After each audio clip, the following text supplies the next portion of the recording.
सबके आगे बढ़े कदम। जीवन पुष्प चढ़ाने निकले माता के चरणों में हम। वंदे मातरम, वंदे मातरम, वंदे मातरम।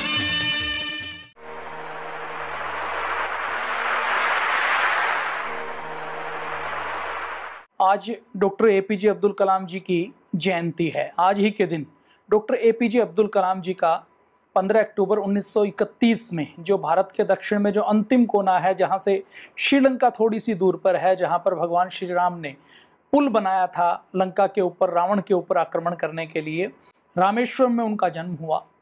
एक अत्यंत गरीब साधारण परिवार में जन्म हुआ। 3 पिता की फैमिली एक साथ रहती थी।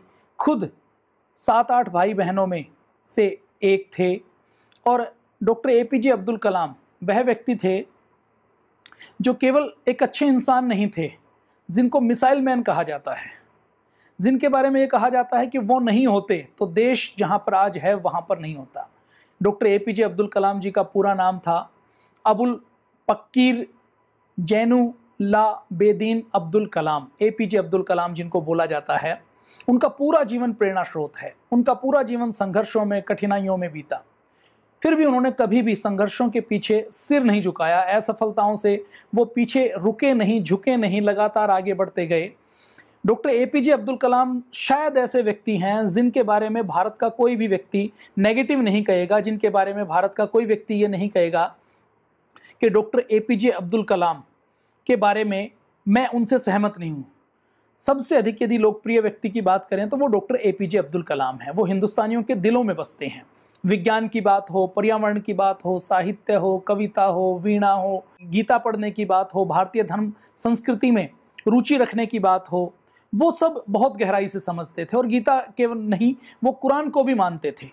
वो एक लेखक थे, एक वैज्ञानिक थे, एक शिक्षक थे, एक एरोस्पेस इंजीनियर थे, और उनको जनता के राष्ट्रपति के नाम से जाना जाता है। विज्ञान के क्षेत्र में जो उन्होंने काम किया, उस काम के लिए उनको पहले पद्म भूषण मिला, फिर पद्म विभूषण मिला, फिर भारत रत्न मिला।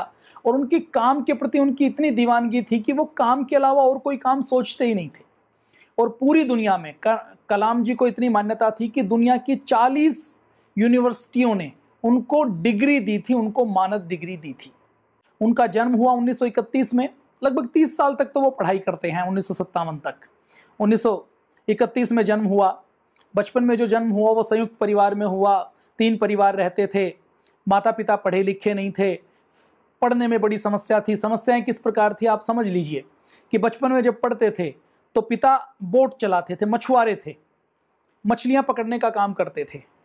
तो एक बार तूफान आया तो बोट खराब हो गई। तो उसके बाद एपीजे अब्दुल कलाम के सामने दिक्कत आई कि पता नहीं पढ़ाई कर पाएंगे कि नहीं कर पाएंगे। तो उनको रामेश्वरम से लगभग 3 मील दूर है धनुषकोटी, 2.5-3 मील। तो धनुषकोटी के स्टेशन पर जाकर वो अखबार लेकर आते थे। रामेश्वरम के कस्बे में अखबार बांटते थे। और केवल सुबह सुबह अखबार का काम नहीं करते थे। जब वो पढ़ते थे तो उस समय गणित के एक अध्यापक उनके पास होते थे।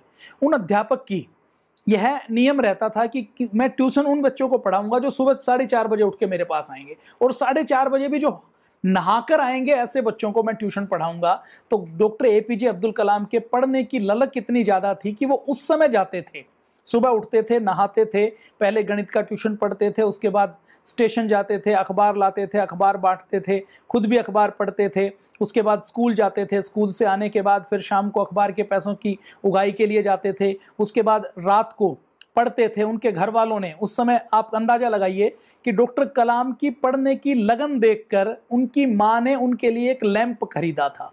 माना रात को वो पढ़ना चाहें तो पढ़ भी नहीं सकते हैं, घर में लैंप नहीं है, लालटेन नहीं है, कोई चिमनी नहीं है। तो इतना संघर्ष का जीवन उनका रहा। बचपन में एक बार उनके जो अध्यापक हैं वो उनको लेकर गए कक्षा में। उन्होंने बताया कि पक्षी हैं, ये कैसे उड़ते हैं, और पक्षियों का उड़ना दिखाने के लिए वो समुद्र के ऊपर लेकर गए। जब वो उनको समुद्र के ऊपर लेकर गए और पक्षियों के बारे में उड़ना बताया, उड़ना सिखाया, तो डॉक्टर कलाम ने उसी समय संकल्प कर लिया कि मुझे तो पक्षियों की तरह उड़ना है, उड़ने वाला साइंटिस्ट बनना है, या फाइटर प्लेन होते हैं उनका पायलट बनना है। ये उनके मन में उसी समय बैठ गई। उनके पिता पढ़े लिखे नहीं थे, उनकी मां पढ़ी लिखी नहीं थी, लेकिन संस्कार बहुत अच्छे दिए। डॉक्टर कलाम अब जिस समय डॉक्टर कलाम राइज करते हैं, कॉलेज में बचपन की पढ़ाई वहीं पर हुई, वहाँ की पढ़ाई करने के बाद फिर उन्होंने 1950 में मद्रास इंस्टीट्यूट ऑफ टेक्नोलॉजी से अंतरिक्ष विज्ञान में, फिजिक्स में ग्रेजुएशन की। उसके बाद एरोनॉटिक्स इंजीनियरिंग में उन्होंने डिप्लोमा किया, और ये सब करने के बाद वो अपने फील्ड में उतरे। उससे पहले जब वो कॉलेज में पढ़ रहे होते हैं तो एक बार जब मैथ का टीचर है वो गलती से एक दूसरी क्लास में चले जाते हैं, दूसरी क्लास में मैथ के एक टीचर मैथ पढ़ा रहे होते हैं, तो जब वो अपनी धुन में क्लास के अंदर एंट्री कर जाते हैं, कुछ सोचते सोचते विचार करते करते, तो वो जो मैथ के टीचर हैं वो उनकी कॉलर पकड़ लेते हैं सारी क्लास के सामने, और ये कहते हैं ये देखो ये साइंटिस्ट बनना चाहते हैं, ऐसे कोई साइंटिस्ट होते हैं, इनको ये नहीं पता कि इनकी क्लास कौन सी है, ऐसे साइंटिस्ट होते हैं, और कॉलर पकड़कर पूरी क्लास के सामने खूब बेइज्जती करते हैं। खैर डॉक्टर कलाम कभी भी इंसल्ट नहीं मानते थे, वो अपने बहुत सरल और साधारण थे। वो जब पूरे कॉलेज में अपनी क्लास में फर्स्ट आते हैं तो वही मैथ के टीचर उनको पूरी असेंबली में खड़ा करके उनके बारे में बताते हैं कि ये डॉक्टर कलाम है, और उनसे प्रभावित होते हैं। तो ये उनके कॉलेज की हमने एक बात की। तो डॉक्टर कलाम जब जिस समय आते हैं तो उस समय का आप समय देखिए, 1957 में इन्होंने पढ़ाई पूरी की। जब इन्होंने 1950 के दशक में पढ़ाई पूरी की, तो पढ़ाई पूरी करने के बाद जब ये उस समय का समय देखिए, 1960 का समय है, 1960 में महात्मा गांधी नहीं है, नेताजी सुभाष चंद्र बोस नहीं है, पंडित जवाहरलाल नेहरू हैं, और 1962 में चीन के साथ युद्ध होता है, तो नेहरू एकदम बहुत डाउन हो जाते हैं। चीन जो युद्ध करता है उसमें भारत की हार होती है, शर्मनाक तरीके से हमारी हजारों किलोमीटर जमीन पर, अक्साई चीन के ऊपर चीन का कब्जा हो जाता है, और पूरे देश का मोरल डाउन चला जाता है। ये वो समय है जब पंडित जवाहरलाल नेहरू ने उस समय जब अभियान चलाया था कि हिंद चीन भाई भाई, और वो सफ़ेद कबूतर उड़ाते थे नोबेल की शांति पुरस्कार को प्राप्त करने के लिए, वो लगातार लगे रहते थे। तो उस समय का समय है। ये जो कारखाने उस समय थे, जो अंग्रेजों के बनाए हुए हथियार बनाने के कारखाने थे, जिसमें पिस्तौल बनाई जाती है, जिसमें गोली बनाई जाती है, हथियार बनाए जाते हैं, तो उन कारखानों में उन्होंने क्या कर दिया, कप प्लेट बनवानी शुरू कर दी।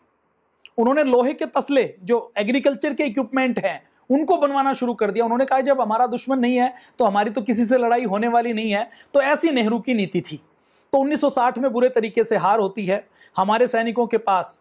वो सेकेंड वर्ल्ड वॉर से पहले की 303 से भी पहले की गन होती हैं, राइफल होती हैं, कोई जूता नहीं होता पहनने के लिए, मोजा नहीं होता, ड्रेस ठीक नहीं होती, बुलेट प्रूफ कोई जैकेट की बात तो छोड़ ही दीजिए, लड़ाई लड़ने के लिए कोई इक्विपमेंट नहीं होते हैं, सैनिकों को मोर्चे पर ले जाने के लिए जीप नहीं होती हैं, व्हीकल नहीं होते हैं, सैनिक अगर घायल हो जाए तो उनके ट्रीटमेंट की कोई व्यवस्था नहीं है। और ऐसी सिचुएशन है कि जो बॉर्डर के जो संवेदनशील इलाके हैं वहाँ पर कोई चौकी बनी हुई नहीं है, वहाँ पर कोई सुविधा नहीं है, संचार की कोऑर्डिनेशन की सुविधाएं नहीं है। तो ये जो 1962 का युद्ध हुआ है ये एकदम अप्रत्याशित हुआ है।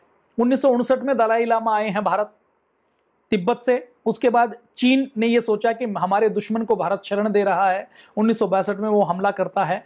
तो स्थिति बड़ी विकट है। भारत सैनिक ताकत के बल पर पूरी तरह से हताश और निराश है। उसके पास कुछ भी नहीं है, मिसाइल की तो दूर की बात, अच्छी बंदूकें नहीं है, कोई राइफल नहीं है, कोई अपना कोई सिस्टम नहीं है, सैटेलाइट तो दूर की बात है, संचार के जो इंटरनल सिस्टम है वो नहीं है। जितने रोड हैं, अब अगर चीन बॉर्डर की बात की जाए तो अरुणाचल प्रदेश से तेजपुर से जितने रास्ते जाते हैं उन रास्तों को इतना टूटा हुआ है कि वहां पर यदि कोई ठीक स्वास्थ्य का व्यक्ति ऊपर जाए तो ऊपर चढ़ता चढ़ता उनका स्वास्थ्य खराब हो जाए।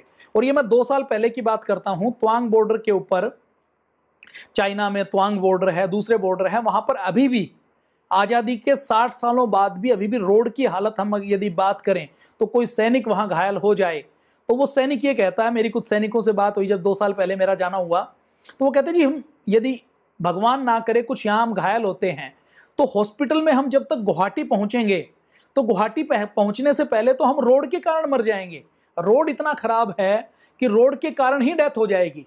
अगर वहां पर सेना है और सेना की गाड़ियां, सेना के टैंक वहां पर भिजवाने हैं तो रोड इतना खराब है कि वहां पर उनको भेजा नहीं जा सकता। तो ये इन चीजों के बारे में उस समय की सिचुएशन का अंदाजा लगाइए कि क्या सिचुएशन थी। तो उस समय कलाम ऊपर उठते हैं 1960 के दशक में जब वो शुरू करते हैं, और जब वो एक वैज्ञानिक के तौर पर शुरू करते हैं, पहले इसरो में सेवा देते हैं।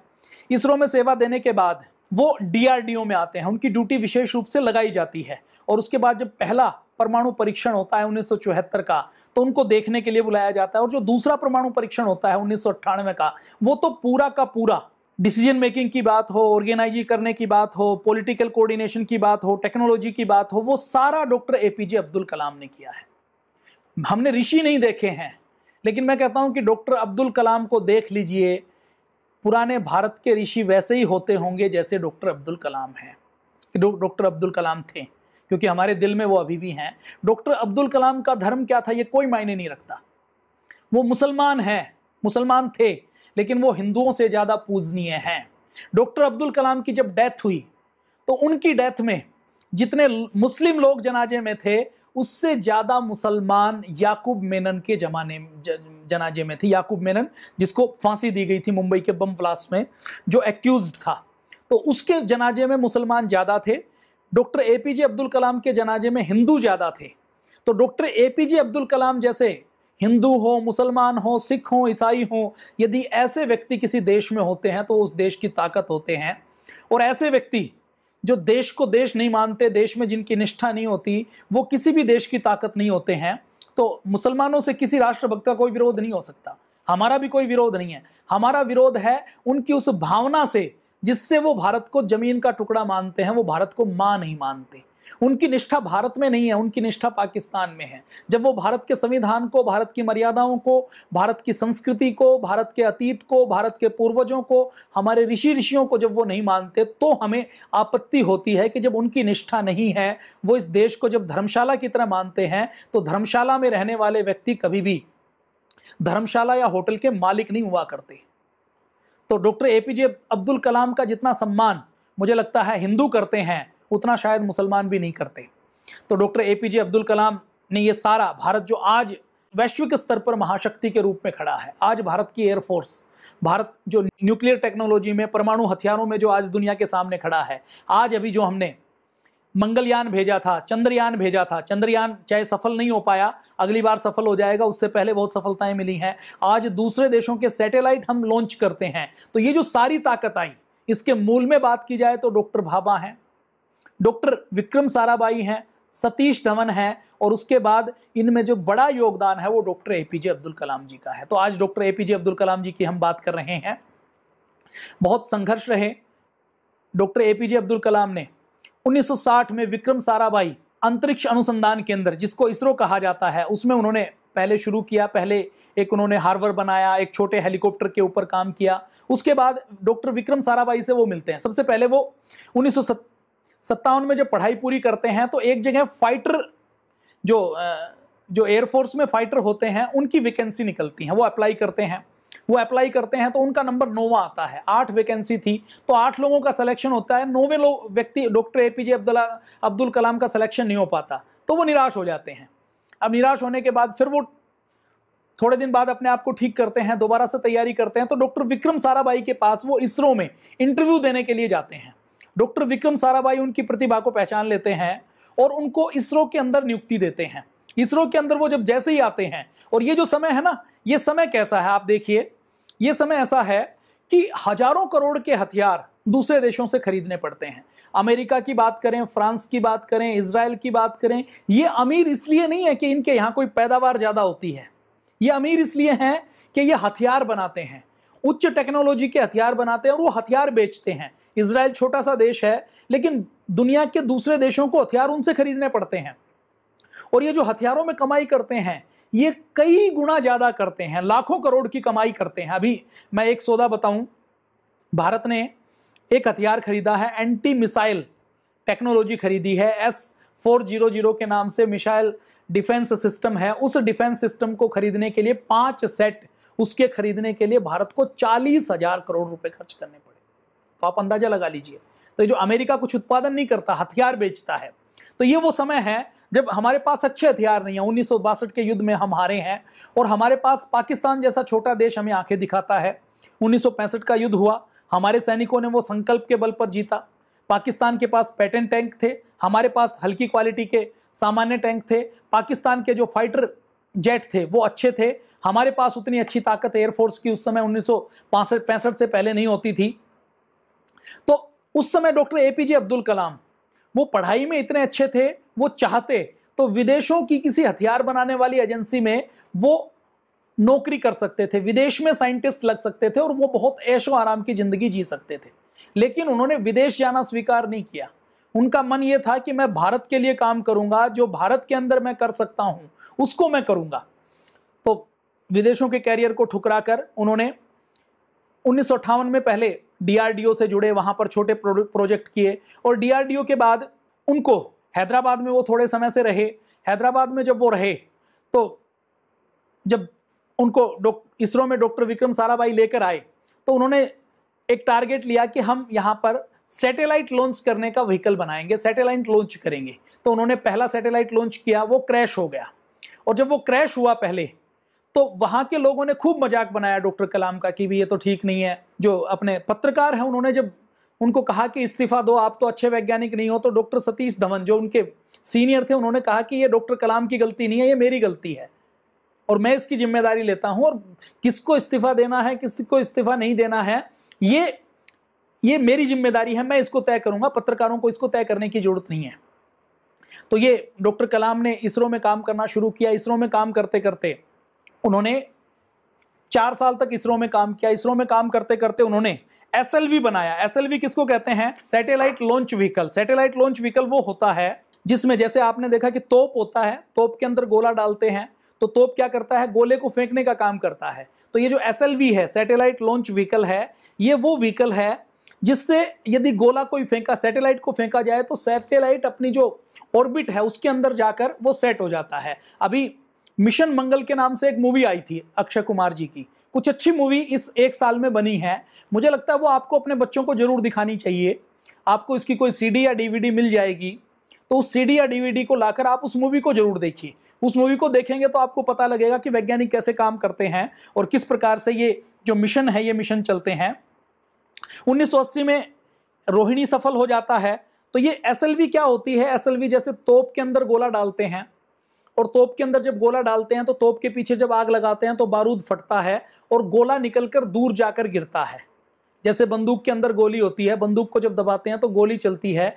तो सैटेलाइट को उस एसएलवी लॉन्च व्हीकल में रख के उसको लॉन्च किया जाता है जिससे वो अंतरिक्ष में अपनी कक्षा में जाता है। ये बहुत उच्च टेक्नोलॉजी का काम है क्योंकि इसमें अगर 1 डिग्री का भी अंतर आ जाए तो वो सैटेलाइट बेकार हो सकता है। वो यदि ऑर्बिट में ना जाकर ऑर्बिट से बाहर चला जाए तो अंतरिक्ष में गुम हो जाएगा, ऑर्बिट से पहले रह जाए तो वो पृथ्वी के ऊपर दोबारा गिर जाएगा। और उसको जो लॉन्च किया जाता है तो वो ऐसी टेक्नोलॉजी से लॉन्च किया जाता है कि जिस देश को जहां के डाटा चाहिए उस डाटा की वो परिक्रमा करे, उससे वो फोटो ले, वहां से वो जानकारी गैदर करे और उसके बाद वो किसी दूसरे सैटेलाइट से भी ना टकराए। तो ये बहुत हाई कंप्यूटेशन का काम है। तो ये काम करने में डॉक्टर कलाम ने बहुत बड़ा काम किया और जब उन्होंने बहुत बड़ा काम किया तो 1980 में उनको इंदिरा गांधी ने बुलाया उनके पास। एक बार जब वो ऐसे ही टहल रहे होते हैं तो सतीश धवन का फोन आता है, जो उनके सीनियर होते हैं, वो उनको बुलाते हैं। जब वो उनको बुलाते हैं तो उनको बुलाते हुए जब वो कहते हैं कि भी जल्दी से आ जाओ, तो वो कहते हैं क्या काम है? तो वो कहते हैं प्राइम मिनिस्टर ने बुलाया है और दिल्ली चलना है। तो उनके पास वो कहते हैं मेरे तो फॉर्मल कपड़े नहीं है, मैंने तो चप्पल पहनी है। तो वो कहते हैं आपका व्यक्तित्व तो इतना बड़ा है कि आपको कुछ फॉर्मल कपड़े पहनने की, कोट पैंट पहनने की या जूते पहनने की आवश्यकता नहीं है, आपका जो काम है वही आपका व्यक्तित्व है।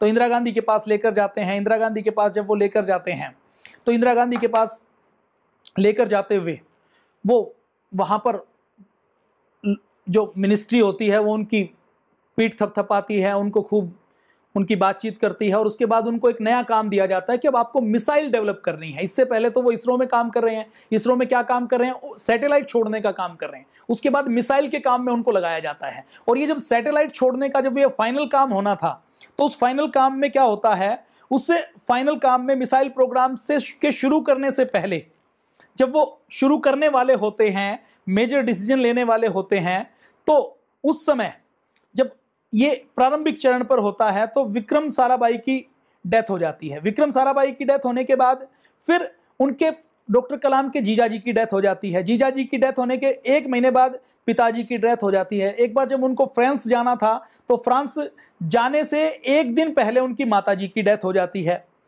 उनके पास जो उनकी टीम काम करती है, उनकी टीम जो काम कर रही है उनमें से एक साइंटिस्ट जो गैस के ऊपर कुछ काम कर रहे होते हैं, उनका मास्क फट जाता है, गैस का चैम्बर फट जाता है और वो साइंटिस्ट जल जाते हैं। अब डॉक्टर एपीजे अब्दुल कलाम कई महीने से सोए हुए नहीं है, तो भी वो परेशान हो जाते हैं, वो सोचते हैं कि पता नहीं क्या होगा, फिर भी वो हिम्मत नहीं हारते हैं। तो निराशा के अंदर, हताशा के अंदर भी बड़ा काम कैसे किया जाता है, ये डॉक्टर एपीजे कलाम से हम सीख सकते हैं। जो एसएलवी उन्होंने बनाया, तो ये एसएलवी एक बार में सफल नहीं हुआ। इस एसएलवी को सफल करने में उनको बार बार प्रैक्टिस करनी पड़ी, बार बार काम करना पड़ा। और ये जो एसएलवी बनता है और ये जो मिसाइल बनते हैं, इनके अंदर कई सारी टेक्नोलॉजी होती है। कई सारी टेक्नोलॉजी क्या होती है? एक तो बारूद की टेक्नोलॉजी होता है कि कोई ईंधन होगा जो आगे धकेलने का काम करेगा। दूसरा कंप्यूटर साइंस जुड़ा होता है, प्रोग्रामिंग जुड़ी होती है, कैलकुलेशन जुड़ा होता है। तो ये सारी चीजें जब मिलती हैं तो जाकर एक मिसाइल बनती है, एक अंतरिक्ष का प्रोग्राम बनता है। तो उनको मिसाइल के प्रोग्राम में लगा दिया जाता है। जब उनको मिसाइल के प्रोग्राम में लगा दिया जाता है तो वो मिसाइल का प्रोग्राम करना शुरू करते हैं। 1980 में उनको इसरो से डीआरडीओ में भेजा जाता है। अब तक डॉक्टर एपीजे अब्दुल कलाम का काफी नाम हो चुका है।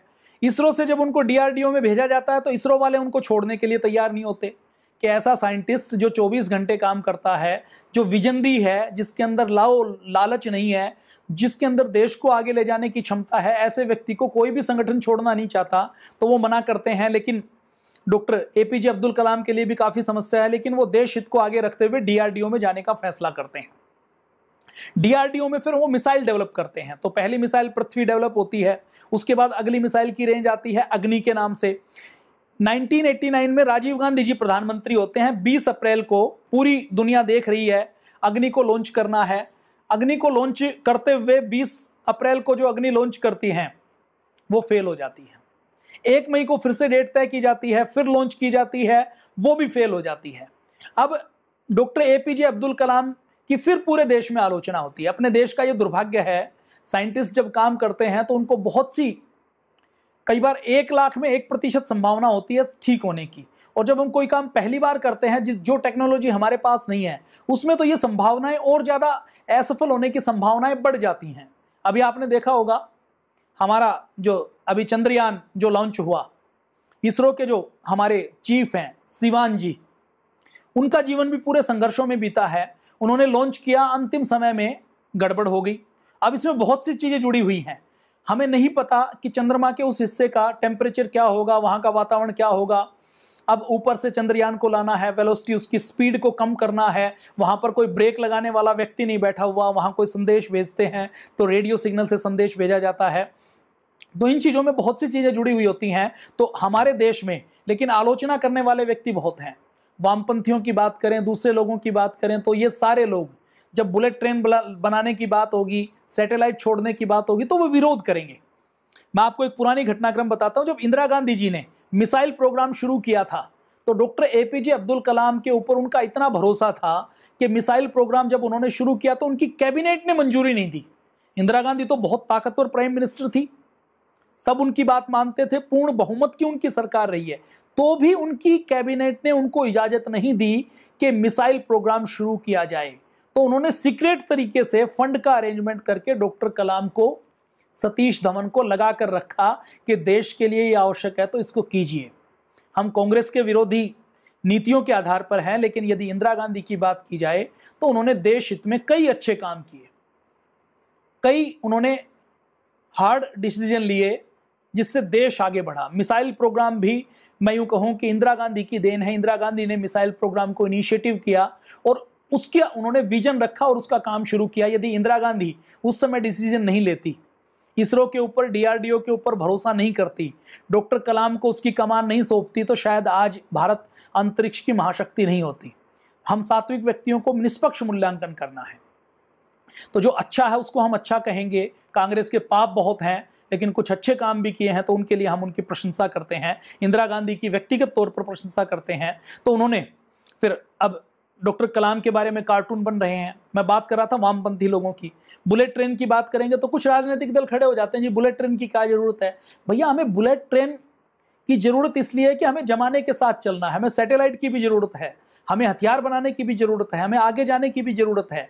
वामपंथी खड़े हो जाएंगे कि देश के अंदर तो इतने भूखे हैं, क्योंकि इनको देश से प्यार नहीं है। इनके लिए तो तब अच्छा है जब भारत के टुकड़े टुकड़े हो जाएं। तो ये सपना देखते हैं कि किसी राज्य के टुकड़े हो जाएं तो ये चीफ मिनिस्टर बन जाएं, भारत के टुकड़े टुकड़े हो जाएं तो ये अपने एक नया देश बनाकर उस देश के प्रधानमंत्री बन जाएं, उस देश के प्रेसिडेंट बन जाएं। तो ये वामपंथी और जो देशद्रोही प्रकृति के लोग हैं, इनकी कोई स्थिति नहीं है। तो अब आगे हम बात करते हैं कि जब डॉक्टर कलाम के कार्टून बन रहे थे तो इन कार्टूनों में पूरे देश में उनकी आलोचना होती है। तो आलोचना होते होते डॉक्टर कलाम फिर एक नई डेट रखते हैं 22 मई को। 22 मई को और तैयारी करते हैं और 22 मई को अग्नि की सफल लॉन्चिंग होती है। सफल लॉन्चिंग होने के बाद पूरी दुनिया हैरत में पड़ जाती है कि भारत ने मिसाइल बनाई कैसे, भारत के पास टेक्नोलॉजी आई कहां से। तो ये डॉक्टर एपीजे अब्दुल कलाम की मिसाइल की हमने थोड़ी सी बात की। अब बात करेंगे मिसाइल होती क्या है। मिसाइल जब लॉन्च करते हैं तो पूरी दुनिया हैरत में पड़ती है कि ये मिसाइल भारत ने बनाई कैसे। उस समय मिसाइल बनाना बहुत बहुत उच्च टेक्नोलॉजी का काम है। उस समय मिसाइल किस किस देश के पास हैं? 5 देशों के पास अच्छी मिसाइलें हैं। अमेरिका के पास हैं, फ्रांस के पास हैं, चाइना के पास हैं, रशिया के पास हैं और ब्रिटेन के पास हैं, इंग्लैंड के पास हैं। बाकी और किसी के पास ना तो अच्छे परमाणु हथियार हैं ना मिसाइल हैं। तो ये बनाकर एकदम भारत महाशक्ति बनाने की लाइन में 1990 के दशक से आना शुरू हुआ। 1960-62 का दशक देखिए, समय देखिए। ये समय वो है जब हमारे पास अच्छे हथियार नहीं है, हम एक ताकत नहीं है। अब 1989-90 के आते आते डॉक्टर कलाम ने अभी 20 साल काम किया है।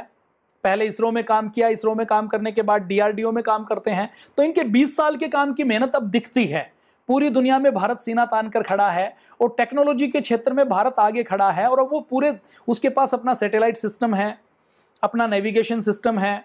थोड़ा सा हम मिसाइल के बारे में बात करेंगे। 2 प्रकार की मिसाइल होती हैं, एक क्रूज मिसाइल, एक बैलिस्टिक मिसाइल।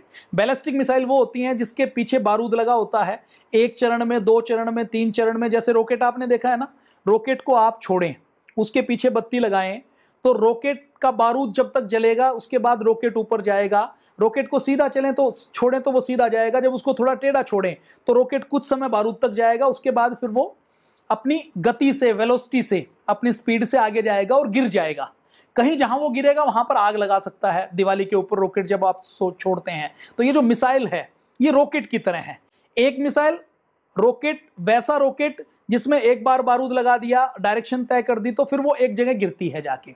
और दूसरा जो क्रूज मिसाइल है, आपने देखा होगा जब इराक ईरान का युद्ध होता था तो बार बार बीबीसी और दूसरे समाचार पत्रों में आता था कि अमेरिका ने लॉन्च की इतनी क्रूज मिसाइल, अमेरिका ने इतनी क्रूज मिसाइल छोड़ी है। तो क्रूज मिसाइल क्या होते हैं? एक तरीके से आप इनको सोच लीजिए कि ये ऐसी मिसाइल होते हैं जिनके अंदर इंजन लगा होता है।